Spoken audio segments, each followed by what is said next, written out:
Halo, kudu bin lim tu bin clear pong dak serangan.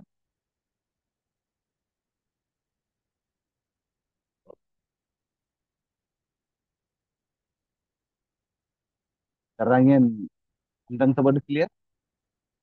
ওকে, good. অনেক দিন পরে পুনর্বার আজ মানে আমার ক্লাস ভিতরକୁ ଯିବା କ୍ଲାସରେ ଶିଖିବା।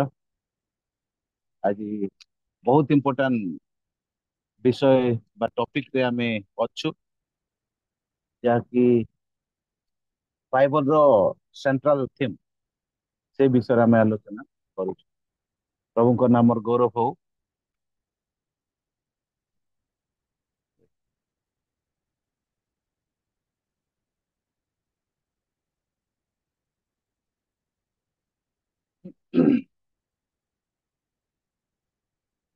ଯୀଶୁଙ୍କ ଜୀବନ ଏବଂ କାର୍ଯ୍ୟ ବିଷୟରେ ଆମେ ଆଲୋଚନା କରୁଛୁ। ଡକ୍ଟର ଏସଲିସ୍, this is only Odia or Sora also? You have to I think Odia, sir. Odia. only Odia. Yeah, yeah. Okay. There are no Andhra brothers, na? With us in India. Yeah. Okay. ଖ୍ରୀଷ୍ଟୋଲୋଜି ଉପରେ ଆମେ ଆଲୋଚନା କରୁଛୁ। ଆମେ ସେ ବିଷୟରେ ଟିକେ ଆଗରୁ ମଧ୍ୟ ଶୁଣିଛୁ, ପୁନର୍ବାର ଆଜି ଆମେ ଆଲୋଚନା କରୁ। ବିଶେଷତଃ ଗତ ଦିନ ମାନଙ୍କରେ ଯାହା ବର୍ତ୍ତମାନ ଆମର ଏକ୍ଜିଷ୍ଟିଂ କଣ୍ଟ୍ରୋଭର୍ସି ଉପରେ କଥାବାର୍ତ୍ତା ଚାଲିଥିଲା, ବିଭିନ୍ନ ପ୍ରକାର ମିଡିଆରେ କଥାବାର୍ତ୍ତା ଚାଲି, ସେ ଉପରେ ଆଲୋଚନା କଲୁ। ଅତି ସାବଧାନର ସହିତ ଆମେ ସେଟା ଆଲୋଚନା କରୁ, ଚିନ୍ତା କରିବା ଏବଂ କେମିତି ଲୋକମାନଙ୍କୁ ଉତ୍ତର ଦେବା, ସେ ବିଷୟରେ ଆମେ ଆଲୋଚନା କରୁଥିଲୁ। କିନ୍ତୁ ଗୋଟେ ଅତି ଜରୁରୀ କଥା ଆମେ ନିଶ୍ଚୟ ଜାଣିବା ଉଚିତ। ସେଥିପାଇଁ ଆଜି ଟିଚିଂ ତ ଅଛି, କିନ୍ତୁ ବିବ୍ଲିକାଲି, ଅଧିକା ବିବ୍ଲିକାଲି ବାଇବଲର ବିଷୟ ନେଇକି ଆଜି ଆମେ ପଢିକି ଟିକେ ଆଲୋଚନା କରିବା। ସେଥିପାଇଁ ପ୍ରଥମରେ ମୁଁ ଅନୁରୋଧ କରେ କେଇ ଜଣେ ଯୋହନ 14 ପର୍ବ 16 ପଢନ୍ତୁ।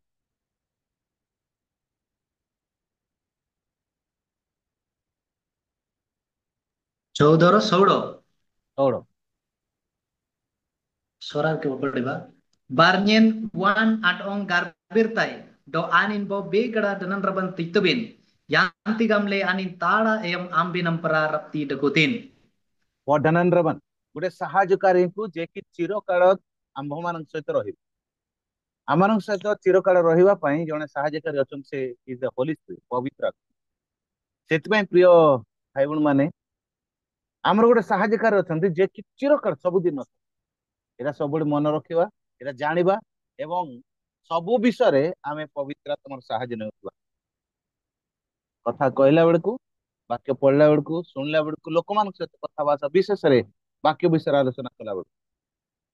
ଆଚ୍ଛା, ଆଜି ଖ୍ରୀଷ୍ଟୋଲୋଜିରେ ଯାହାକି ଆମେ ଯୀଶୁଙ୍କର ଜୀବନୀ ଏବଂ ଜୀବନୀ ଏବଂ କାର୍ଯ୍ୟ ବିଷୟରେ ଆଲୋଚନା କରୁଛୁ, ତା ପୂର୍ବରୁ ଗୋଟେ ପ୍ରଶ୍ନ, why do we study the Bible? କାହିଁକି ଆମେ ବାଇବଲ ଅଧ୍ୟୟନ କରୁଛୁ? ବାଇବଲ ଅଧ୍ୟୟନ ଏଥିପାଇଁ କରୁଛୁ, ଈଶ୍ୱରଙ୍କୁ ଜାଣିବା ଏବଂ ତାଙ୍କର ଉଦ୍ଦେଶ୍ୟ ଆମ ପାଇଁ।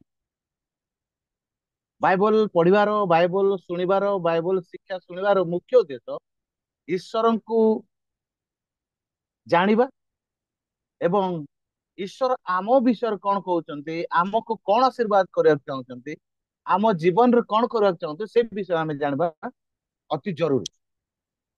ଈଶ୍ୱରଙ୍କର ଉଦ୍ଦେଶ୍ୟ ସେ ଆମକୁ ଜଣେଇବେ ତାଙ୍କ ବାଇବଲ, ମାନେ ତାଙ୍କର ବାକ୍ୟ ଦ୍ଵାରା। ସେଥିପାଇଁ ଆମେ ବାଇବଲକୁ ପଢିବା, ଶୁଣିବା, ଶିଖିବା। ଆଉ ଗୋଟେ କଥା, the central theme of the Bible, central theme of the Bible, ଯୋଉଟା କି ବାଇବଲର ମୁଖ୍ୟ ବିଷୟ ହଉଛନ୍ତି Christ himself. The central theme of the Bible is Christ himself. ସେଥିପାଇଁ ଆମେ ଖ୍ରୀଷ୍ଟୋଲୋଜିଟା ଯାହା ବି ଆମେ ପଢୁଛୁ, ସେ ଖ୍ରୀଷ୍ଟଙ୍କ ବିଷୟରେ ହିଁ ଆମେ ପଢୁଛୁ, ଯୀଶୁଙ୍କ ବିଷୟରେ ପଢୁଛୁ। ଏଇଟା ମଧ୍ୟ ଅତି ଜରୁରୀ, ଯାହା ଯେହେତୁ ତା ଜାଣିବା ଅତି ନିହାତି ଆବଶ୍ୟକ। ପୁଣି ଆଉ କେଇ ଜଣ ଟିକେ ପଢନ୍ତୁ, କାହିଁକି ସେଟା ଜାଣିବା ଅତି ଜରୁରୀ। ଯୋହନ 17:3 ଟିକେ ପଢ, 17:3। 17:3. Bar yanti gamle aboy na jari kitungan amanna do anapay marnam Jisu Kristo na doong aninji rapti galam taji kanati irnyida naman reng nanna. ଈଶ୍ୱର ଏବଂ ଈଶ୍ୱରଙ୍କ ପ୍ରେରିତ ଯୀଶୁଙ୍କୁ ଜାଣିବା ହିଁ ଅନନ୍ତ ଜୀବନ। ଆମେ ଯୀଶୁଙ୍କୁ ବିଶ୍ୱାସ କରିବାର ଉଦ୍ଦେଶ୍ୟ ଅନନ୍ତ ଜୀବନ ପ୍ରାପ୍ତ ହେବା। ସେଥିପାଇଁ ସେଣ୍ଟ୍ରାଲ ଥିମ୍ ବାଇବଲର ଏବଂ ମୁଖ୍ୟ ବିଷୟ ଯୀଶୁ ହିଁ ବାଇବଲର। ସେଥିପାଇଁ ସେ ଯୀଶୁଙ୍କ ବିଷୟରେ ଆମେ ଆଲୋଚନା କରୁ। ତେବେ ଖ୍ରୀଷ୍ଟ କିଏ? ଆମେ ତ ସେ ବିଷୟରେ ହିଁ ଆଲୋଚନା କରୁଛୁ, କିନ୍ତୁ ଆଉ ଗୋଟେ ପ୍ରଶ୍ନ ନେଇକି ଚିନ୍ତା କରିବା, ଖ୍ରୀଷ୍ଟ କିଏ? ପ୍ରଭୁ ଯୀଶୁ ଖ୍ରୀଷ୍ଟ କିଏ? ଗତ ଦିନ ଗୋଟେ କ୍ଲାସରେ ମୁଁ ଆଟେଣ୍ଡ କରିଥିଲି, ଡକ୍ଟର ଏସ୍ଲିସ୍ ଯେ କି ଥିଓଲୋଜି ପଢାନ୍ତି, ସିଷ୍ଟମାଟିକ ଥିଓଲୋଜି। ଆଉ ସେ ଭିତରେ ସେ କହିଛନ୍ତି, ତଥାପି ସଂକ୍ଷିପ୍ତରେ ମୁଁ କହିବାକୁ ଚାହେଁ, ଆଉ ମଧ୍ୟ ଆଗାମୀ ଦିନ ମଧ୍ୟ ସେ କହିବେ ଯେ ହୁ is Christ? Christ is second person of the Trinity. ଯୀଶୁ ଖ୍ରୀଷ୍ଟ ହଉଛନ୍ତି ଏ ତ୍ରିତ୍ବ ପରମେଶ୍ୱରଙ୍କର ଦ୍ୱିତୀୟ ବ୍ୟକ୍ତି। Jesus Christ is a second person of the Holy Trinity, Holy or Blessed Trinity। ଅତି ଆଶ୍ଚର୍ଯ୍ୟ ବିଷୟ। ଆଉ ଏ ସେକେଣ୍ଡ ପର୍ସନ ଆମେ ଜାଣୁ ତ୍ରିତ୍ବ, ଯୋଉଟା କି ଆମେ ଟ୍ରିନିଟି ବୋଲି କହୁଛୁ, ସେଟା ତ୍ରିତ୍ବ ବୋଲି କହୁଛୁ। ତ୍ରିଏକ ଈଶ୍ୱର ଆମର ଓଡିଆ ଭାଷାରେ ତ୍ରିଏକ ଈଶ୍ୱର, ଯୋଉଟା କି ଟ୍ରିନିଟି। ଏକରେ କଣ ସେଟା? ତିନିରେ ଏକ, ଏକରେ ତିନି। ଏଇଟା ଆମର ବୁଝିବାର ଟିକେ ଆମର ଜ୍ଞାନର ବାହାରେ, ଆମର ଲଜିକର ବାହାରେ। କିଏ କହୁଛନ୍ତି ଈଶ୍ୱର 1+1+1 ନାହିଁ, କିନ୍ତୁ 1 × 1 × 1। ସେଇଟା ବି ସେତେ କାମ ଦେବନି ସେଟା ବୁଝିବା ପାଇଁ। ଆରେ ଈଶ୍ୱର ହଉଛନ୍ତି ଅନଲିମିଟେଡ, ସେ ହଉଛନ୍ତି ଅନନ୍ତ। ଗୋଟେ କଥା ଲୋକମାନେ ଯୋଉଟା ଜାଣି ପାରୁନାହାନ୍ତି, ଲୋକେ କୁହନ୍ତି ଏଇଟା ଅସମ୍ଭବ। ବାସ୍ତବ କଥା, ଅସମ୍ଭବ। Antena sen kara luga so mai tai sorale manranji kan oyongan bar ganingan purta jigane kuna per na galam bina san kalkal de manata kanna kitunga nu purta prakrito desale na manranji wanta gan ludi ji kuna kitunga ଜାଣି ନା କୁନା ଡେଜିଂ ତ ବେନା ଯେ ଗଲୁ ନା କେତେଟା କଥା ଆମର ଜ୍ଞାନରେ ଆମେ ଜାଣି ପାରିବାନି ଏ ପ୍ରକାର ମହାନ। ସେଥିପାଇଁ ଈଶ୍ୱରଙ୍କ ବିଷୟରେ ସବୁ ଜାଣି ବୋଲେ ହବ ନା, କିନ୍ତୁ ତ୍ରି ଏକ ଈଶ୍ୱର, ଏକରେ ତିନି, ତିନିରେ ଏକ। ହେଲେ ସେଟା କେମିତି? ଈଶ୍ୱର ତ୍ରିତ୍ବ, ପିତା, ପୁତ୍ର, ପବିତ୍ର। These three persons are equal in power, authority, in essence and existence। ସେମାନଙ୍କର ଏସେନ୍ସ ମାନେ ମୋଷ୍ଟ ଇମ୍ପୋର୍ଟାଣ୍ଟ କ୍ୱାଲିଟି, ତାଙ୍କର କ୍ୱାଲିଟି ଦେयर ଇଜ नो डिफरेंस। ତାଙ୍କର ଗୁଣ ଏବଂ ତାଙ୍କର ଶକ୍ତି, ତାଙ୍କର ଅଧିକାର ଏବଂ ତାଙ୍କର ସ୍ଥିତି ମାନେ ଏକ୍ଜିଷ୍ଟେନ୍ସ, ଦେ ଆର୍ ଇକ୍ୱାଲ। ଆଉ ସେମାନଙ୍କ ଭିତରେ କୌଣସି ଭିନ୍ନତା ନାହିଁ। They are equal in essence, power, authority and existence. ପଦବୀରେ ପିତା, ପୁତ୍ର, ପବିତ୍ର, କିନ୍ତୁ ସେମାନଙ୍କୁ ମଧ୍ୟ ଏକ ବୋଲି କହିପାରିବା। ଦେଖନ୍ତୁ, ସେଟା ଟିକେ ଏ ଦିନ ମାନଙ୍କରେ ଆମେ ଟିକେ ଜାଣିବା ଅତି ନିହାତି ଦରକାର। Mari ba soy kalkal da tinya nanti nasen soy gasalen berna len tay tak mari ba soy kalkale ଏବେ ବି ଆକ୍ଚୁଆଲି ଅଧଘଣ୍ଟା ଆଗରୁ, ଅଧଘଣ୍ଟା 45 ମିନିଟ ଆଗରୁ ମୁଁ ଆସି ପହଞ୍ଚିଲି, ଦୂର ଜାଗାରେ ଥିଲି। ତଥାପି ପ୍ରଭୁ ଗୌରବ ପାଆନ୍ତୁ। ଲେକିନ କିତୁଙ୍ଗନ କିତୁଙ୍ଗନ ଜିଆ ଗାମଲେ କିତୁଙ୍ଗନ ଯୋଉଟା କି ଡକ୍ଟର ଏସଲିସ୍ କହୁଥିଲେ ଏଲୋହିମ୍, ସେଟା ପ୍ଲୁରାଲ ସେନ୍ସ ହେଲା, ପିତା, ପୁତ୍ର, ପବିତ୍ର। କିନ୍ତୁ ଆଉ ଗୋଟେ କଥା, ଆମେ ଏକାଥରେ ତିନିଟା ସେପାରେଟ କରିପାରିବ ନାହିଁ, କିମ୍ବା ସେମାନଙ୍କୁ ମଧ୍ୟ ଏକା ଖାଲି ଏକା ଆଉ ତିନି ନାହିଁ ବୋଲି କହିପାରିବ। ଆନ୍ତିନାସନ କାଲକାଲା ଆଡେ ତିନିଯାସନ ଡେଜିଂ ତମ୍ପୁଞ୍ଜି ଡୁଙ୍ଗଲ ନା ଟିକେ ଜାଣନ୍ତୁ କେତେଟା ଗ୍ରୁପ ବାହାରିଛନ୍ତି। ଜିହୋବା ୱିଟନେସ ଗୋଟେ ସେମାନେ କଣ କହନ୍ତି? only the Jehovah, only Yahweh, only God।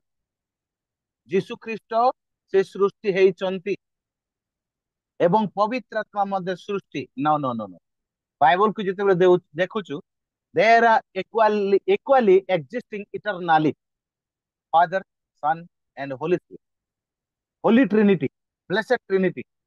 ପିତା ପୁତ୍ର ପବିତ୍ର ଆତ୍ମା ଅନନ୍ତ କାଳ ସେମାନେ ଅଛନ୍ତି ସେ ଅଛନ୍ତି ସେମାନେ ତାଙ୍କର ଆରମ୍ଭ ନାହିଁ କି ଶେଷ ନାହିଁ ଯେତେବେଳେ ଆମେ ବାଇବଲ ଭଲ ପଢୁଛୁ ସେଟା ଆମେ ଜାଣୁ କେନା ତା ବଂଶାलागन रूप इंडिया ते बयान करा लेकिन तो मन राजे लेकिन ते ए होली ट्रिनिटी बा त्रित्व परमेश्वर तीन एक एक तीन को के जण बुझौଛନ୍ତି ଆମେ ବୁଝିବା ପାଇଁ ଆମର ଜ୍ଞାନର ବାହାରେ ଆମେ ବୁଝି ପାରବାନି ଯେ କି ଅସୀମ ଆମେ କେମିତି ଜାଣି ପାରବା ଗୋଟେ କଥା ଅତି ସାଧାରଣ କଥା ଗୋଟେ ମୁଁ ସାଧାରଣ ଗାଁ ଗହଳି ଗଲେ ଆକାନ ବେନାନ ସୋ ଇ ପ୍ରॉब्लम ନାହିଁ ଅତି ସାଧାରଣ କଥା ଆଚ୍ଛା ଟିକେ ପଢିଲେ ଭଲ ହେବ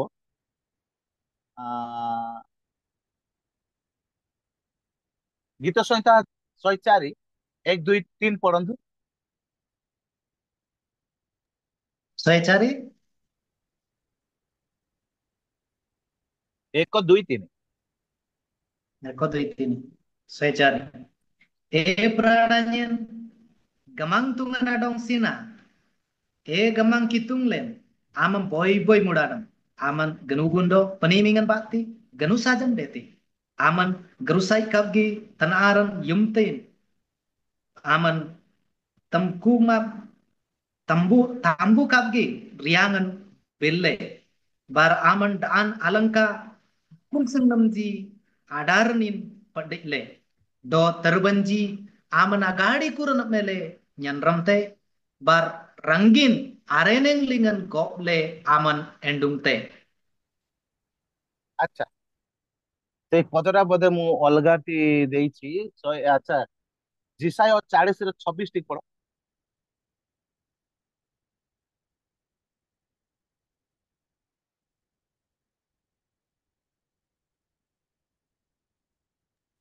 40 ରୁ 24 ନା 26 26 26 26 पढ़िया 40 रो 26 ambin tirip matlin lanang kabang gijba butin kuni kapdiletin ani natam dani samanambri kuni kanudwai amdungle pangtai anin kuni adong nyumat nyumle gudingte anin asudar nap tindo aur ranadunasan kuni aboy janang irradu lebi adakwe ସେ ବୁଦ୍ଧିରେ ଏବଂ ଜ୍ଞାନରେ ଅସୀମ ଉର୍ଦ୍ଧ୍ୱ ଦୃଷ୍ଟି କରି ଦେଖ ଯେ ଉର୍ଦ୍ଧ୍ୱ ଦୃଷ୍ଟି କରି ଦେଖ ବୋଲି ସେ ତାରା ମାନଙ୍କର କଥା ଲେଖା ହେଇଛି କେତେଟା ତାରା ଅଛନ୍ତି କେହି ଜାଣିନାହାନ୍ତି ଅନଲିମିଟେଡ କେହି ଜଣେ ବ୍ୟାଖ୍ୟା କରନ୍ତି ନ ଜାଣି ପାରିଲେ ସେମିତି କହିବାକୁ ପଡୁଛି ଆମ ସମସ୍ତ ମନୁଷ୍ୟ କେହି ଜଣେ କହନ୍ତି ବୈଜ୍ଞାନିକ ମାନେ କହନ୍ତି ଏ ଜଗତରେ ବାଲି ଯେତିକି ଅଛି ସ୍ୱର୍ଗରେ ଆକାଶ ମଣ୍ଡଳରେ ତାରା ସେତିକି ଅଛି ବାଲି ଯେତିକି ଅଛି ତାରା ସେତିକି ଅଛି ନା କିଏ ବାଲି ଗଣି ପାରିବ ନା ତାରା କିଏ ଗଣି ପାରିବ କିନ୍ତୁ ଆଶ୍ଚର୍ଯ୍ୟ ବିଷୟ ପରମେଶ୍ୱର କିନ୍ତୁ ଛାଡିବେ ନାହିଁ ସବୁକୁ ନାମ ଧରିକି ଡାକୁଛନ୍ତି ପ୍ରେଜ ଦ ଲର୍ଡ ସବୁକୁ ନାମ ଧରିକି ଡାକୁଛନ୍ତି ଯେତେ ଅସଂଖ୍ୟ ସେ ଜାଣିଛନ୍ତି ଆମେ ଜାଣିନୁ କେତେ ସଂଖ୍ୟା କିନ୍ତୁ ସେ ଜାଣିଛୁ अंताग्राम गाम आम गलम लगता ना आम लुचि पार्बा ना ये मनुष्य लुचि पार्बा खाली साधारण तारा बाली कथा ना कि आमको से व्यक्तिगत ज्ञान एटा हूँ ईश्वर से असीम ज्ञान unlimited in power and wisdom एंटी ईश्वर सब विषय माने तांको आमे अति संक्षिप्त करि पारबा ना आर केतरा दल छथि केते कहउछथि ईश्वर पिता ईश्वर ही यहोवा तापरे जीसु ख्रीष्ट से सृष्टि छन आ पवित्र आत्मा द परे नाइ नाइ सेमति नाइ को एक्जिस्टिंग ए त्रित्व परमेश्वर अनंत काल अछंती आ केते जण कहंती आउ खाली माने जीसु ख्रीष्ट जीसु मंडली गोटे मझिरे बाहर थिला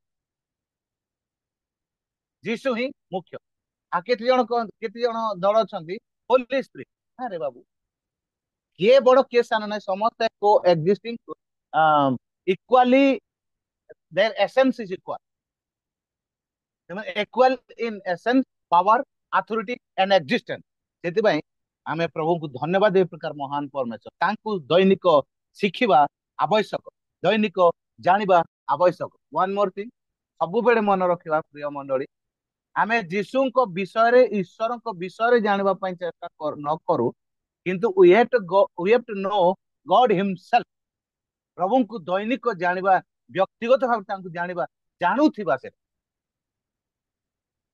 In my work in the ministry, it's nearly about going to be 40 years.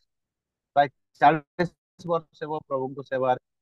ବହୁତ ଦୁର୍ବଳତା, ବିଭିନ୍ନ ପ୍ରକାର ଦୁର୍ବଳତା ସତ୍ତ୍ୱେ ମୁଁ ପ୍ରଭୁଙ୍କ ସହିତ ଦୈନିକ ଚାଲିବା ପାଇଁ ପ୍ରୟାସ କରୁ ତାଙ୍କର ଅନୁଗ୍ରହରେ। ଏଇଟା ଗୋଟେ ଆନନ୍ଦର ବିଷୟ। ଈଶ୍ୱରଙ୍କ ସହିତ ଚାଲିବା, ଈଶ୍ୱରଙ୍କୁ ଜାଣିବା, ବ୍ୟକ୍ତିଗତ ଭାବରେ ଆମେ ତାଙ୍କୁ ଜାଣିବା, ବ୍ୟକ୍ତିଗତ ଭାବରେ ତାଙ୍କୁ ଜାଣିବା। ବ୍ୟକ୍ତିଗତ ଆମେ ତାଙ୍କୁ ଜାଣିବା। ସେଥିପାଇଁ ଏ ବିଷୟରେ ଆମେ ଆଲୋଚନା କରୁଛୁ। ଯୀଶୁଙ୍କୁ ଦୈନିକ ଆମେ ଜାଣିବା ସେ କିଏ ଏବଂ କେତେ ମହାନ। ଏ ରିସେଣ୍ଟଲି ଅଚାନକ ଗୋଟେ ମାନେ ଥଟ୍ ମୋ ପାଖକୁ ଆସିଲା, ବାସ୍ତବ କଥା। ସେଟା କଣ? 14 କଣ ଲେଖା ଅଛି ସମସ୍ତେ ଜାଣିଛୁ? ମୁଖସ୍ଥ ଟିକେ କୁହନ୍ତୁ, କିଏ ଜଣେ ମୁଖସ୍ଥରେ?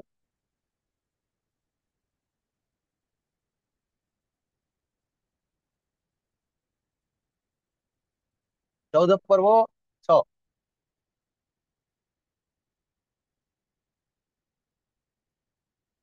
ଏ ଜଣେ Gamit, isu gamit niya ng mata. କହିଲେ ମୁଁ ପଥ ସତ୍ୟ ଓ ଜୀବନ, ମୋ ଦେଇ ନଗଲେ କେହି ପିତାଙ୍କ ନିକଟକୁ ଯାଇପାରେନି। Yes, Jesus is the way, truth and life. ଯୀଶୁ ଖ୍ରୀଷ୍ଟ କହିଲେ ମୁଁ ପଥ ସତ୍ୟ ଓ ଜୀବନ, ମୋ ଦେଇ ନଗଲେ କେହି ପିତାଙ୍କ ନିକଟକୁ ଯାଇପାରେନି। ମୋ ଦେଇ ନଗଲେ କେହି ପିତାଙ୍କ ନିକଟକୁ ଯାଇପାରେ ନାହିଁ। ଯୀଶୁ ଖ୍ରୀଷ୍ଟ, ହଁ ସମସ୍ତେ ଜାଣେ, ହେଲେ ଆକ୍ଚୁଆଲି ମୋ ଦେଇ ନଗଲେ ମାନେ ଆଉ ମଧ୍ୟ ବିଭିନ୍ନ ବିଷୟ ଅଛି। ମୁଁ ପଥ, ସେ ପଥଟା କଣ? ଓବିଡିଏନ୍ସ। ମୁଁ ଯେମିତି ପିତାଙ୍କର ବାଧ୍ୟ ହେଲି, ତୁମର ମଧ୍ୟ ମୋର ବାଧ୍ୟ ହେବାର। ମୁଁ ଯେତେବେଳେ ବିଚାର ସମୟ ନିରୁତ୍ତର ହେଲି, ଆଉ ଲୋକଙ୍କୁ ଉତ୍ତର ଦେଲି ନାହିଁ, ବରଂ ସମର୍ପିତ ହେଇଗଲି ପିତାଙ୍କ ନିକଟରେ, ବିଚାରପତି ମାନଙ୍କ ନିକଟରେ ମୁଁ ନିଜକୁ ଦେଇଦେଲି, ନିଜକୁ ସେ ମେଷ ଶାବକ ପରି ମୁଁ ନିଜକୁ ସମର୍ପଣ, ସେଇଟା ହିଁ ପଥ। ମୁଁ ଯେପରି ପିତାଙ୍କର ବାଧ୍ୟ ହେଲି, ଲୋକମାନଙ୍କର ବାଧ୍ୟ, ଯେପରି ନିୟମ ଗୁଡିକ ସବୁ ମାନିଲି, ପୁରାତନ ନିୟମ ଆବଲିଶ କରିବା ପାଇଁ ନାହିଁ, ବିଫଳ କରିବା ପାଇଁ ନାହିଁ, କିନ୍ତୁ ସେଇଗୁଡ଼ିକୁ ସଫଳ କରିବା ପାଇଁ ଆସିଲି। ତ ସେଇଟା ହଉଛି ପଥ। ସେଥିପାଇଁ ଯୀଶୁ କହିଲେ ମୋର ଅନୁଗମନ କର। ଜଗତର ନାହିଁ, ଲିଡର ମାନଙ୍କର ନାହିଁ, ଲୋକମାନଙ୍କର ନାହିଁ, ନିଜର ନାହିଁ, ମୋର ଅନୁଗମନ କର। ମତେ ଦେଖ, ଶିଖ, ମତେ ଦେଖ। ବାଇବଲରେ ଯେଟା ଅଛି ଅତି ମିରାକ୍ଲସ୍, ମାନେ ତାଙ୍କର ଗୁଣ, ତାଙ୍କର ଚରିତ୍ର, ତାଙ୍କର କାର୍ଯ୍ୟ, ତାଙ୍କର ଜୀବନକୁ ଆମେ ନକଲ କରୁ, ସେଟା ସେମିତି ଆମେ ଶିଖୁଛୁ। ପ୍ରଭୁ ଅନୁଗ୍ରହ କରନ୍ତୁ ବୁଝିବା ପାଇଁ। ଆଉ ଗୋଟେ କଥା, ଖ୍ରୀଷ୍ଟୋଲୋଜି ଯେହେତୁ ଆମେ ଅଧ୍ୟୟନ କରୁଛୁ ଯୀଶୁଙ୍କର, ମାନେ ପ୍ରଭୁ ଯୀଶୁ ଖ୍ରୀଷ୍ଟଙ୍କ ବିଷୟରେ ଏବେ ଟିକେ ଆଲୋଚନା କରିବା। Where was Jesus before his birth? With one question. Where was Jesus or where was Christ before birth? ସମସ୍ତେ ଜାଣିଛୁ, ତଥାପି ବିବ୍ଲିକାଲି ଆଉ ଟିକେ ଅଧିକା ଭିତରକୁ ଆମେ ଯିବା। କଣ ସେଟା?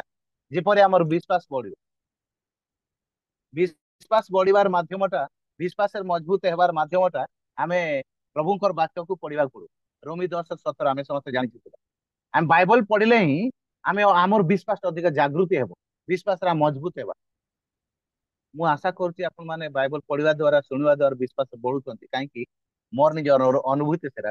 ଆଉ ଯେତେ ଥର ବାଇବଲ ପଢେ, ଯେତେବେଳେ ବାଇବଲ ଶୁଣେ, ଯେତେବେଳେ ଲୋକମାନେ ପ୍ରଚାର ଶୁଣେ, ଆଉ ଟିକେ ମୋର ରିଚାର୍ଜ ହେଇଯାଏ, ଆଉ ଟିକେ ବିଶ୍ୱାସରେ ପଡେ। ସେଥିପାଇଁ ଆମେ ବାଇବଲକୁ ହିଁ ପଢିବା। Where was Jesus? Where was Christ before his birth? ତାଙ୍କ ଜନ୍ମ ପୂର୍ବରୁ ଯୀଶୁ କୋଉଠି ଥିଲେ? କେତେଟା ପଦ ପଢି ପଢି ଆମେ ଯିବା। ନିଶ୍ଚୟ ଜୋହନ ପୁସ୍ତକରୁ ମେନଲି ଆମେ ଦେଖିବା। ସମସ୍ତ ପୁସ୍ତକର ଭିତରେ ଅଛି, କିନ୍ତୁ ଜୋହନରୁ, ଜୋହନ 1:1-2 ପଢନ୍ତୁ। ଲିଭିଂ ୱାର୍ଡ, ଜୀବନ୍ତ ଶାସ୍ତ୍ର, ସେଥିପାଇଁ ପଢିକି ଆମେ ଜୀବନ ପ୍ରାପ୍ତ ହେବା। 1:1-2. ଆଜ୍ଞା। Apermangtan birnan dekuli, bar anta birnan kitungan ang pera dekuli, dok anta birnan kitungan na. Ani na permangtan kitungan ang pera dekunetin. ଆଦ୍ୟରେ ବାକ୍ୟ ଥିଲେ, ସେ ବାକ୍ୟ ଈଶ୍ୱରଙ୍କ ସଙ୍ଗରେ, ସେଇ ବାକ୍ୟ ଈଶ୍ୱର ଏବଂ ସେ ଈଶ୍ୱରଙ୍କ ସହିତ ଥିଲେ, ଈଶ୍ୱରଙ୍କର ସହିତ ଅଛନ୍ତି ସଦା ସର୍ବଦା। He is God himself. ମୁଁ ଆଶା କରେ ନ୍ୟୁ ଟେଷ୍ଟମେଣ୍ଟ ଯେତେବେଳେ ଡକ୍ଟର ଇଂଲିଶ ନେବେ ଜନ୍ ପୁସ୍ତକ ନେଲା ବେଳେ ଲୋଗୋସ୍ ବିଷୟରେ ଟିକେ ଲଙ୍ଗର ବ୍ୟାଖ୍ୟା ଦ ୱାର୍ଡ ଅଫ ଗଡ ଲୋଗୋସ୍ ଯୋଉଟା କି ତାର ରିଚ୍ ମିନିଂ ଅଛି ସେ ବିଷୟ ଟିକେ ବ୍ୟାଖ୍ୟା କରିବ। କିନ୍ତୁ ଏଠି ଆର୍ଯ୍ୟରେ ବାକ୍ୟ ଥିଲେ ବାକ୍ୟ ଈଶ୍ୱରଙ୍କ ସଙ୍ଗରେ ଥିଲେ ସେଇ ବାକ୍ୟ ହିଁ ଈଶ୍ୱର। ସେଥିପାଇଁ ଆଉ ଟିକେ ତଳକୁ ଆସିବା 8 ପର୍ବ 58 ଟିକେ ପଢନ୍ତୁ ଚାପ୍ଟର 8 ଭର୍ସ 58।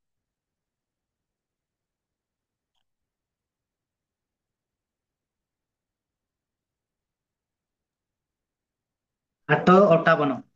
ହୁଁ Jison gametinji. Jaditin gamle nyen opung tubin. Obram inrang deen apurba nyen depu. ନିଏଣ୍ଡା କୋଲିଂ ଗାନମ କହୁଥିଲେ ନାଇଁ କି ମୁଁ ଥିଲି ବୋଲି କହିନି କିନ୍ତୁ ମୁଁ ଅଛି ଏଟା ଆମେ ଜାଣିଛୁ ଯେ I am I not I was ମୁଁ ଥିଲି ବୋଲି ନୁହେଁ I am a I am ଶବ୍ଦଟା ଈଶ୍ୱରଙ୍କ ନିଜର ସେଟା ଯାତ୍ରା ପୁସ୍ତକ ଈଶ୍ୱରଙ୍କର ନିଜର ସେଟା ଆଇ ଏମ୍ ଈଶ୍ୱରଙ୍କର ନାମ ହଉଛି ଆଇ ଏମ୍। ସେଥିପାଇଁ ଯୀଶୁ ମଧ୍ୟ କହୁଛନ୍ତି ମୁଁ ଆଇ ଏମ୍ ମୁଁ ଈଶ୍ୱର ଆଗରୁ ଅଛି ଥିଲି ବୋଲି କହିବେନି କହୁନାହାନ୍ତି ହେଲେ କେମିତି ଥିଲେ ଆମେ ଅଳ୍ପ ଅଳ୍ପ ଦେଖିବା କେମିତି ଥିଲେ ଈଶ୍ୱରଙ୍କ ସହିତ କେମିତି ଥିଲେ 17 ପର୍ବ ଜୋହନ 17 ପର୍ବ 5 ଏବଂ 24 5 and 24 ଟିକେ ଦେଖନ୍ତୁ 17:5 5 24. ଏବଂ 24 ହଁ 24. 17. Barnami ewan kan oraran inrang deen anang itinti agnugu penimingan aman nampra nyen nyanglay kun bakti menen amandam bakti gugule pemingin 24. 24 ହୁଁ Ewan butin butin at ong aman tiling yang tigang le wanti nyen dakutinay titin aninji janang nyen nampra ti dakutinji anta tinyan icintai yang tigamle aingan agnugu penimingan aman tiling antati aninji rapti gitaji itinasan gamle den orar na susulen apar mangtan aman tinggim ling. Hallelujah ଈଶ୍ୱରଙ୍କର ଗୌରବରେ ଯୀଶୁ ଖ୍ରୀଷ୍ଟ ମଧ୍ୟ ସେ ଗୌରବାନ୍ୱିତ ଗୌରବରେ ଥିଲେ ସେ ମହିମାରେ ଏଟା ବ୍ୟାଖ୍ୟା କଲେ ଅତି ବିଚିତ୍ର ମାନେ ଭୟଙ୍କର କଥା ଈଶ୍ୱରଙ୍କର ମହିମା ଈଶ୍ୱରଙ୍କର ଗୌରବ ତାଙ୍କର ମହାନତା ଈଶ୍ୱରଙ୍କ ସହିତ ପିତାଙ୍କ ସହିତ ସେ ମହିମାରେ ଥିଲେ ନୋଗୋଲିଙ୍ଗା ଦେଖୁନା ଅତି ଆଶ୍ଚର୍ଯ୍ୟ। ସେଥିପାଇଁ ଆକ୍ଚୁଆଲି ଯେତେବେଳେ ଜଗତକୁ ଆସିଲେ ସେଥିପାଇଁ ଟିକେ ଫିଲିପିକୁ ଆସନ୍ତୁ ଫିଲିପି 2:7 ପଢନ୍ତୁ କେମିତି ଆସିଲେ ସେ ଜଗତକୁ ଯୀଶୁ ଯୀଶୁ ପିତାଙ୍କ ସହିତ ସମସ୍ତ ପ୍ରକାର ଗୌରବ ଏବଂ ମହିମାରେ ଥିଲେ 2:7 ଫିଲିପି 2:1. ଆଜ୍ଞା Bindo ri kadam len buanta namungka nyaman nyamle ani manran ildam netin. Das ରୂପ ଧାରଣ କରି ଆପଣାକୁ ଶୂନ୍ୟ କଲେ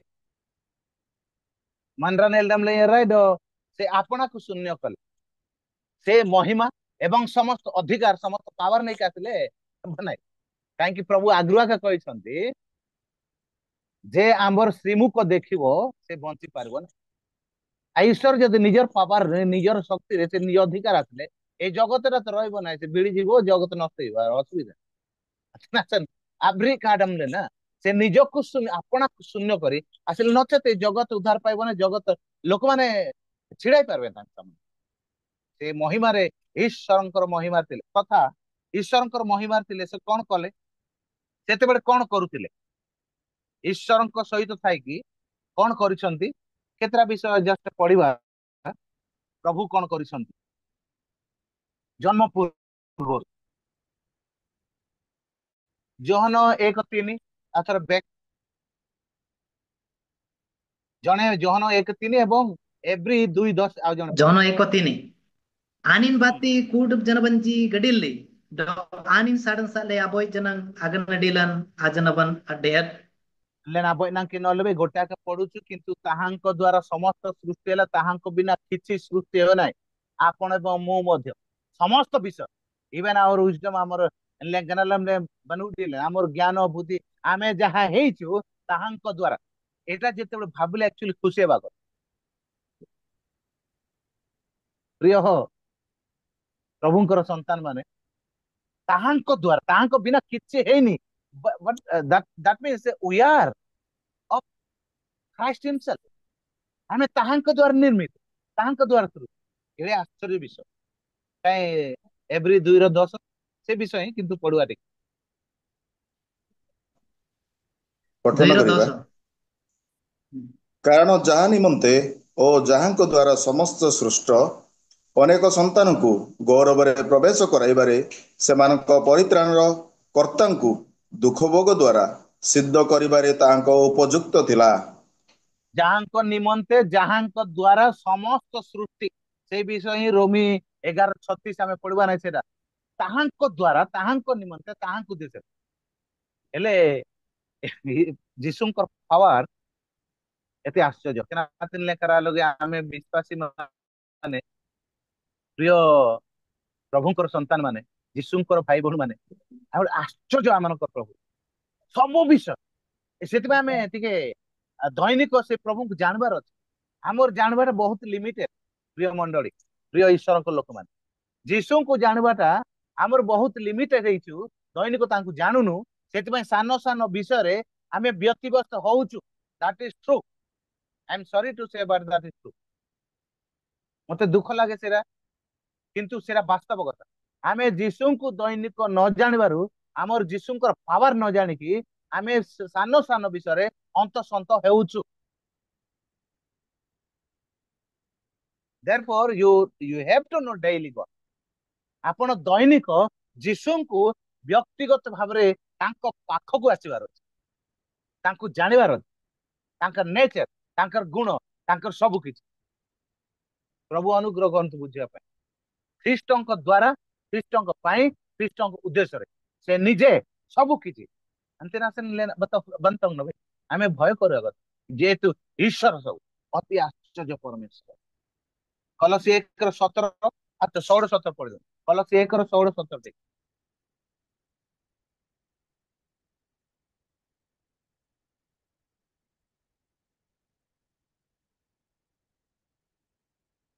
1:16-17 ଆଜ୍ଞା। Kolose.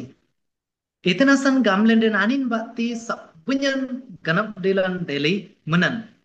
Itinti ruang lengandaku, itinti odar lengandaku, itinti gitati, itinti gitae, raja garogobanji ode, gamang godanji ode, raja godanji ode, dane godanji ode. Kuduban anin bakti do anindam apsele ganap dilan deli. Bar kudub ganadilanci inrang dayan apar mangtan sering anindaku do ani namang lingan kudub janabanji adanak kurnak tindaku. ଏ ଜଣେ ଓଡ଼ିଆରେ ବି ଟିକେ ପଢନ୍ତୁ please. ପଠନ କରିବା କାରଣ ଦୃଶ୍ୟ ଓ ଅଦୃଶ୍ୟ, ସ୍ୱର୍ଗରେ ଓ ପୃଥିବୀରେ ସମସ୍ତ ବିଷୟ ତାହାଙ୍କ ଦ୍ୱାରା ସୃଷ୍ଟି ହେଲା। ସିଂହାସନ କି ପ୍ରଭୃତ୍ୱ କି ଅଧିପତ୍ୟ କି କର୍ତ୍ତାପଣ ସମସ୍ତ ତାହାଙ୍କ ଦ୍ୱାରା ଓ ତାହାଙ୍କ ନିମନ୍ତେ ସୃଷ୍ଟ ହୋଇଅଛି। ସମସ୍ତ ବିଷୟ ସୃଷ୍ଟ ହେବା ପୂର୍ବରୁ ସେ ଅଛନ୍ତି ଓ ତାହାଙ୍କଠାରେ ସମସ୍ତ ବିଷୟର ଅସ୍ତିତ୍ୱ ଅଛି। ତାହାଙ୍କ ଠାରେ ସମସ୍ତ ବିଷୟର ଅସ୍ତିତ୍ୱ ଅଛି। ପ୍ରେଜ ଦ ଲର୍ଡ, ହାଲେଲୁୟା। ପ୍ରଭୁ ଗୌରବ ପାଆନ୍ତୁ।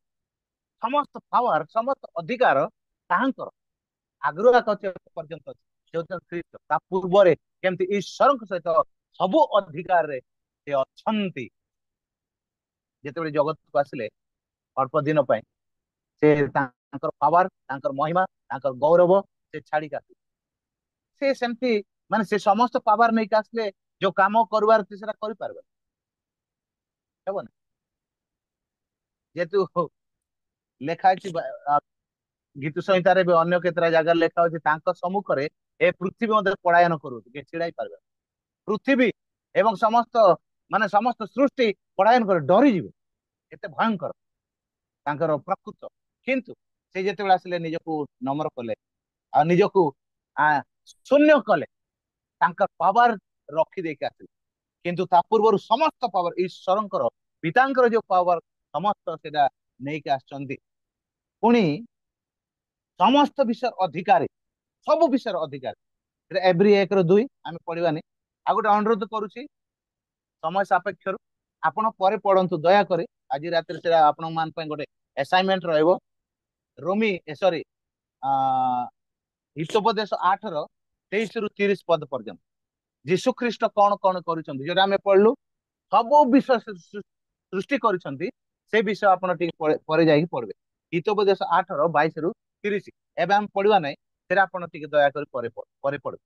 ସବୁ ବିଷୟ ଈଶ୍ୱରଙ୍କ ସହିତ ପିତାଙ୍କ ସହିତ ରହି ସେ ସବୁ କିଛି ପଢିଛନ୍ତି, ସବୁ କିଛି କରିଛନ୍ତି।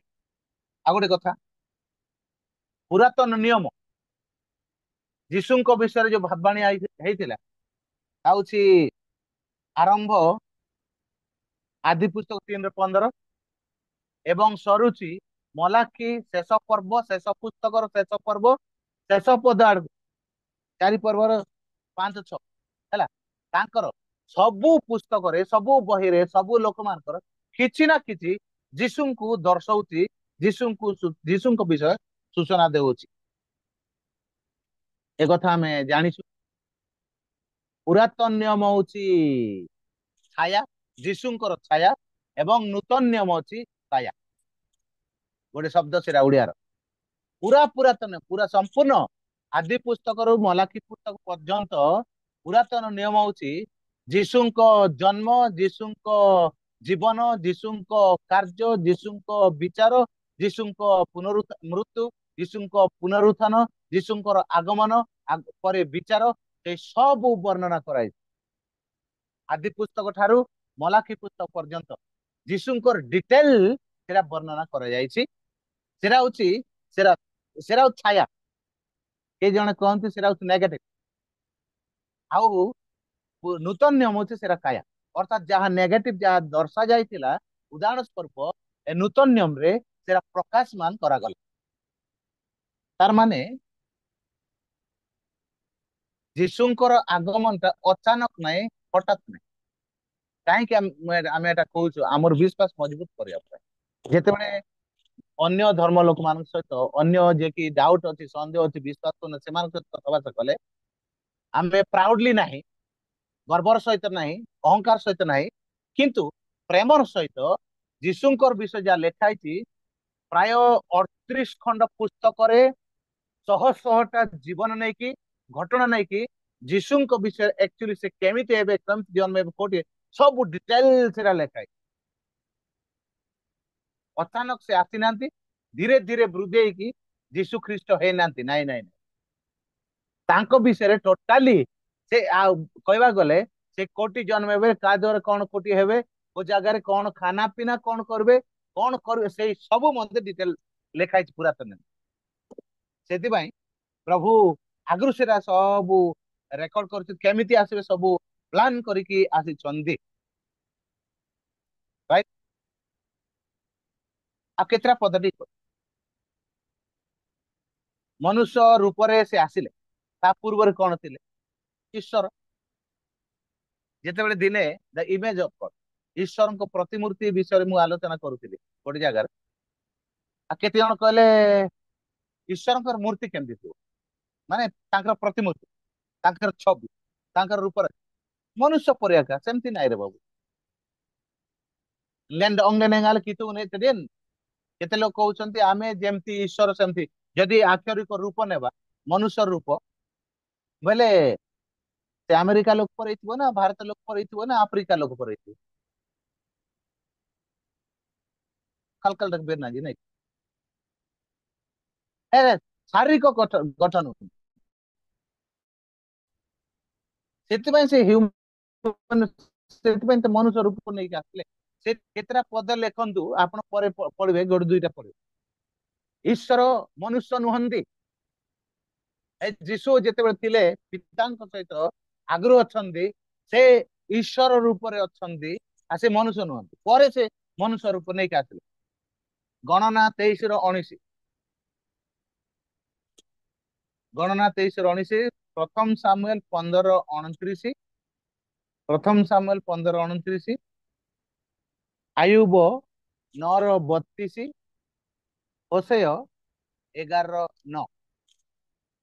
ଗୋଟେ ପଢନ୍ତୁ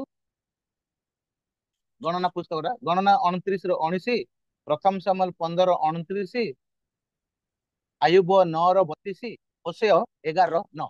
ଆରମ୍ଭଟା ଗୋଟେ ପଢନ୍ତୁ।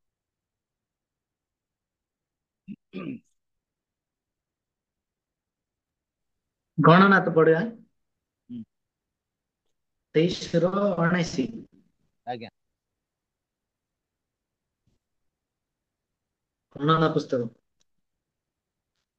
manran ajol dabirtin ambri kitungan etete do manran amonna bandatin ambri kitungan etete itinti anin jibjibte antati anin anna bojo raepo ode anin abiryatin ambri anin lumepo.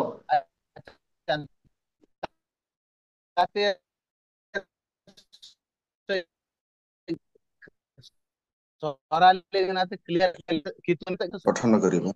Odia ଟିକେ ପଢ ଯେଜିନ୍ତିଲେ ସରନା ସେ ଟିକେ ଦୁର୍ବଳ ରହୁଛି ଆମ ଟ୍ରାନ୍ସଲେସନ ଯେଜିନ୍ତେ କାଲକାଲ ଦେଖ ଓଡ଼ିଆ ପରମେଶ୍ୱର ଓଡ଼ିଆ ପଢ। ମନୁଷ୍ୟ ନୁହନ୍ତି ଯେ ସେ ମିଥ୍ୟା କହିବେ, କିଏ ବା ସେ ମନୁଷ୍ୟର ସନ୍ତାନ ନୁହନ୍ତି ଯେ ସେ ଅନୁତାପ ରାଇଟ କରିବେ। ରାଇଟ। ସେ କହିଅଛନ୍ତି ଆଉ ସେ କି ତାହା କରିବେ ନାହିଁ, ସେ କହିଅଛନ୍ତି ଆଉ ତାହା କି ସେ ସିଦ୍ଧ କରିବେ ନାହିଁ। ପରମେଶ୍ୱର ମନୁଷ୍ୟ ନୁହନ୍ତି। ସିଧା ଏ ପାଞ୍ଚଟା ପଦ ଯାକ ଦେଲି। ଆହୁରି ମଧ୍ୟ ଅଛି ପରମେଶ୍ୱର ମନୁଷ୍ୟ ନୁହନ୍ତି ବୋଲେ ଡଙ୍ଗ ତରମ ତମାନ ଗାନାଲୁଲେ ରପ୍ତିଲେ ଗାନାଲମଲେ ପରମେଶ୍ୱର ମାନେ ଈଶ୍ୱର ସେ ଅଟନ୍ତି। ସେ ଆପଣା ପ୍ରତିମୂର୍ତ୍ତି ନିର୍ମାଣ କରେ ଡଜିଂ ତାତେ କେତେ ଲୋକ କଣ ଯାଉଛନ୍ତି ଆକ୍ଷରିକ ଆମର ଶରୀର ପରେ ନାଇଁ ନାଇଁ ଆମର ରୂପ ପରେ ସେଟା ନୁହେଁ। ଆପଣା ରୂପ ଦେଲେ ତାଙ୍କର ଷ୍ଟାଣ୍ଡାର୍ଡ ତାଙ୍କର ଗୁଣ ଆମକୁ ଦେଇଛନ୍ତି ଆମେ ଭଲସେ ଜାଣିଛୁ। କିନ୍ତୁ ପରମେଶ୍ୱର ମନୁଷ୍ୟ ନୁହନ୍ତି। ସେଥିପାଇଁ ଆଦ୍ୟରେ ବାକ୍ୟ ଥିଲେ ଆମେ ଜୋହନ ପୁସ୍ତକ 1:1 ପଢିଲୁ। ଆଦ୍ୟରେ ବାକ୍ୟ ଥିଲେ ସେ ବାକ୍ୟ ଈଶ୍ୱରଙ୍କ ସଙ୍ଗରେ ଥିଲେ ଏବଂ ସେ ବାକ୍ୟ ଈଶ୍ୱର ଥିଲେ। ଆଉ ସେଇ ବାକ୍ୟ ଦେହବନ୍ତ ହେଲେ 1:14 ଟିକେ ଆସିବା ସେଟା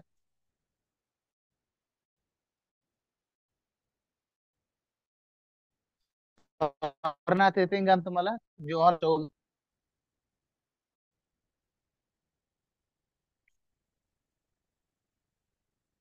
Jono 1:14 hmm, bar birnan doongan gedilli do asuyuman bar janadin bati bari dendele mangbalen dakunetin bar wan ampra amitu bonan agnugu penimingan amberi etigoy anin agnugu penimingan anlen agi lai. ଆଦ୍ୟରେ ବାକ୍ୟ ଥିଲେ ସେଇ ବାକ୍ୟ ଦେହବନ୍ତ ହେଲେ ଅଙ୍ଗଙ୍ଗାଡି ହେଲେ ଗାମଲେ ବଣ୍ଡି ନା ଆମଙ୍ଗ ଅଙ୍ଗରା duck ଆଗର ସେଇ ମନୁଷ୍ୟର ରୂପ ନଥିଲା ମନୁଷ୍ୟର ଶରୀର ନଥିଲା କିନ୍ତୁ ସେ ମନୁଷ୍ୟର ରୂପ ଧାରଣ କଲେ ଶରୀର ଧାରଣ କଲେ ମାଂସ ଧାରଣ କଲେ ಅಂತಿನ ಸಂ ಕಿತು ଯିଶୁନ୍ କିତୁଙ୍ଗନମ ପରା ସେ ବାକ୍ୟ ରୂପୀ ଈଶ୍ୱର ଈଶ୍ୱରଙ୍କ ରୂପ ଅଛି କିନ୍ତୁ ଆମେ ଜାଣିପାରିବା ତାଙ୍କର ରୂପ ତାଙ୍କର ଅଛି କିନ୍ତୁ ଆମେ ନିଶ୍ଚୟ ଜାଣିପାରିବା କିନ୍ତୁ ଆମର ପରି ରୂପ ନାହିଁ କିନ୍ତୁ ସେ ଆମକୁ ଗୋଟେ ଆଶ୍ଚର୍ଯ୍ୟ ସୁନ୍ଦର ରୂପ ଦେଲେ ସେଇ ରୂପରେ ଯୀଶୁ ଖ୍ରୀଷ୍ଟ ମଧ୍ୟ ଆସିଲେ ସେ ଯାଉ ସେଟା ଆମେ ଯୀଶୁଙ୍କର ପୂର୍ବାବସ୍ଥା ସେ ଈଶ୍ୱର ଆଉ ମନୁଷ୍ୟ ନଥିଲେ ଆଉ ମଧ୍ୟ ତାଙ୍କ ବିଷୟରେ ଯେ ଆସିବେ ପରେ ମନୁଷ୍ୟ ରୂପରେ ନେଇକି ସେ ବିଷୟରେ ମଧ୍ୟ ଆମେ ଟିକେ ଛୁଇଁଲୁ ବା ଚିନ୍ତା କଲୁ ଯେ ପୁରାତନ ନିୟମ ପୁରା ବାଇବଲ ସାରା ପୁରାତନ ନିୟମ ପୁରାଟା ଯୀଶୁ କେମିତି ଆସିବେ ଜଗତକୁ ଯୀଶୁଙ୍କର ସମସ୍ତ ବିଷୟ ସେଟା ଲେଖା ଅଛି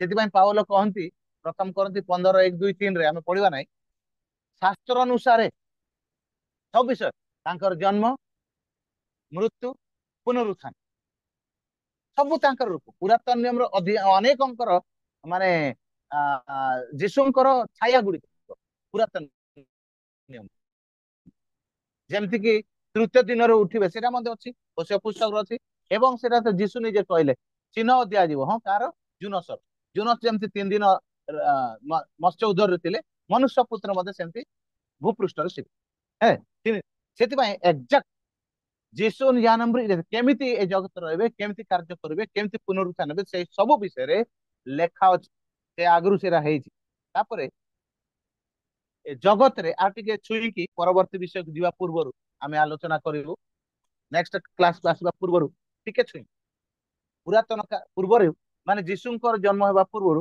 ପିତାଙ୍କ ସହିତ ଥିଲେ ଏବଂ ସମସ୍ତ ସୃଷ୍ଟି ତାଙ୍କ ଦ୍ୱାରା ହେଇଛି ସେ ସବୁ କଲେ ଅଲ୍ ପାୱାରଫୁଲ ଯେ ଈଶ୍ୱରଙ୍କର ସମସ୍ତ ଶକ୍ତି ଅଧିକାର क्षमता गुण समस्त विषय एक्जाक्टली पितांकर जहाँ पुत्रंक तार पवित्र आत्माकर मध्य ताहा सेमानकर आमे तीन जन को अलग करि पारबा नाही किबा सेमानकु सेपरेट मध्य करि पारबा और से विषय टिके कहवाक मध्य चाहे केते जन उदाहरण दियंती पानी पानी बरफ मध्य स्ट्रॉंग अछि बरफ अछि आउ सेटाकू पानी बोली कुआ जीव नाही तरल जेटा कि पानी लिक्विड सेटाकू आमे बरफ बोली कहि पारबा नाही किंतु तार मध्य बाष्प अछि बहुत गरम हेले बाष्प हो जाए सेटा मध्य पानी बोली कुआ जीव आउ गोटे सूर्यर कथा सूर्य गोटे मात्र किंतु सेतिरे गरम अछि उताप अछि सेतिर रश्मि अछि आ सेतिर मध्य आलोक अछि आलोकटाକୁ रश्मि बोली कहि पारबे नाही रश्मिटाକୁ आलोक बोली कहि पारबे नाही रश्मिटाକୁ गरम बोली कहि पारबे नाही ए तीनटा एकर अलगा तीनटार काम अलगा हेले किंतु सूर्य गोटे आका सूर्य किंतु आमे सेटा मध्य से छोट ईश्वरंकु तद्वारा मध्य लिमिटेड करि पारबा नाही तथापि आमर टिके ज्ञान टिके जानबा पय बोली कि टिके कोन सेटा टिके एक्सरसाइज करबा पय बोली कि साधारण केतरा उदाहरण आमर बुझिबा पय बोली कि हमक उदाहरण दिया जाय ईश्वरंकु एक ईश्वर केतरा काहे कि केतरा धर्म अछि गॉड इज वन हां गॉड इज वन किंतु सेठी यूनिटी यूनियन एलोहिम जेरा हमें कहूछु सेति पिता ईश्वर पुत्र ईश्वर पवित्र आत्मा ईश्वर थियोलॉजी रे सिस्टमैटिक थियोलॉजी रे सेरा निश्चय सर व्याख्या करबे किंतु जस्ट आलोचना किंतु मो कहबार अर्थ पुत्र जीशु ख्रीस्ट ए जगत को आसीबा पूर्वरु से पितांक सहित से एका पावर रे एका अधिकार रे एक एसेंस रे समस्त गुण रे भरपूर एवं ईश्वर सहित एवं समस्त कार्य रे से नियोजित होइथिले तांक बिना किछि तैयार हेइ नै से ही सकल सृष्टिर आधार से समस्त सृष्टिकर्ता एवं तांक द्वारा तांक पई तांक उद्देश्य रे तांक जोगु सब किछि से ईश्वर प्रिय भाई भण माने तार माने तांक सब अधिकार तांक एटा टिके जानले हमर प्रभु मोर प्रभु जे कि कहले जुगांत पर्यंत मु तुम संगे संगे अछि एले बंतंग में जीशु मो सहित अछि मोर सहित अछि एमतिका परिस्थिति एमतिका परिवेश नै एमतिका जागा नै जोटुक मते रक्षा करि पारबे नै काहे कि से होछि सर्वशक्तिमान सबु परिस्थिति रे हमकु उद्धार करबार ईश्वर सेतबै से जीशु को दैनिक अधिकार जानबा बाइबल पढुथिबा प्रार्थना टिक करूथिबा आ नेक्स्ट विषय टिके छुई बोली कहथिले आ छुई पारबे नै नेक्स्ट परवर्ती क्लास रे हमें सेटा टिके आलोचना करबा से जीशुଙ୍କର ଆସିବା ସମୟରେ କେମିତି ସେ ଲୋକମାନେ ଆସିବେ ମୁଁ କଣ୍ଟ୍ରୋଭର୍ସି ବିଷୟ ଟିକେ ଆଲୋଚନା କରିଥିଲି ଗତ କ୍ଲାସରେ ଏବେ ପ୍ରି ଏକ୍ଜିଷ୍ଟେନ୍ସ ବିଷୟରେ ଟିକେ ମୁଁ ଅଧିକା ଟିକେ ଗଭୀର କହିଲି ପ୍ରି ଏକ୍ଜିଷ୍ଟେନ୍ସ ମାନେ ପୂର୍ବାବସ୍ଥା ଜନ୍ମର ପୂର୍ବାବସ୍ଥା ବିଷୟରେ ଈଶ୍ୱରଙ୍କ ସହିତ ଥାଇକି କଣ କଲେ ସେ ବିଷୟରେ ଏବଂ ତା ପୂର୍ବ କ୍ଲାସରେ ମଧ୍ୟ ନେଇଥିଲି କଣ ସେଟା ପ୍ରି ଏପିରେନ୍ସ ଯୀଶୁଙ୍କର ଜଗତକୁ ଆସିବା ପୂର୍ବରୁ ସେ ଆପଣଙ୍କୁ କେମିତି ପ୍ରକାଶ କଲେ ସେ ବିଷୟରେ ଆମେ ମଧ୍ୟ ଦେଖିଛୁ କିନ୍ତୁ ଅତି ସଂକ୍ଷିପ୍ତରେ ସେ ବିଷୟରେ ଯେତେ ନେକ୍ସଟ କ୍ଲାସ ମଧ୍ୟ ଆମେ ଟିକେ ଆଲୋଚନା କରିବା କିନ୍ତୁ ଆଜି ମୁଖ୍ୟତଃ ଯୀଶୁଙ୍କର ଜନ୍ମ ପୂର୍ବରୁ ତାଙ୍କର ସ୍ଥିତି କେମିତି ଥିଲା ପିତାଙ୍କ ସହିତ ଏବଂ ତାଙ୍କର କାର୍ଯ୍ୟ କଣ ସେ ବିଷୟରେ ଆମେ ଟିକେ ଆଲୋଚନା କରୁ ଏତିକି ଆଜି ପାଇଁ ରଖିବା ପ୍ରଭୁ ଆମ ସମସ୍ତଙ୍କୁ ଆଶୀର୍ବାଦ କରନ୍ତୁ।